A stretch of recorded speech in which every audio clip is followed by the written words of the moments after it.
Safe po ba Quibits? Nako, mag-ingat po. Hindi ko po first time ko narinig yung Quibits ha. Mag-iingat po. Okay, mag-iingat, mag-iingat. Nako, ito na naman. Baka dumami na naman yung mga exchanges na mga never heard. Mag-ingat, do your research. Okay, lalo na yung mga exchanges na maglalagay ka. Dadami na naman to.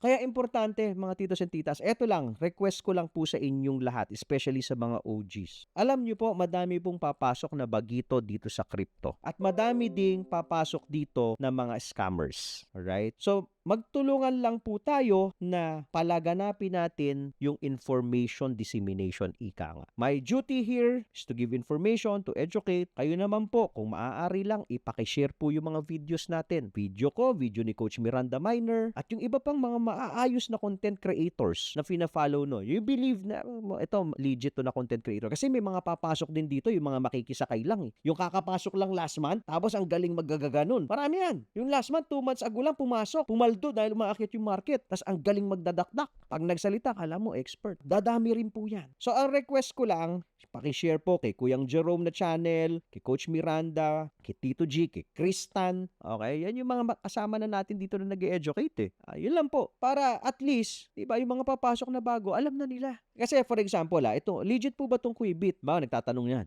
Hindi ko naririnig kay Tito yan Hindi ko naririnig kay Coach Miranda Hindi ko naririnig kay Kuyang Jerome. Teka muna, ayoko muna yan. Ganun lang naman po eh. Huwag mo munang pasukin. Siya mag-iingat mag-iingat.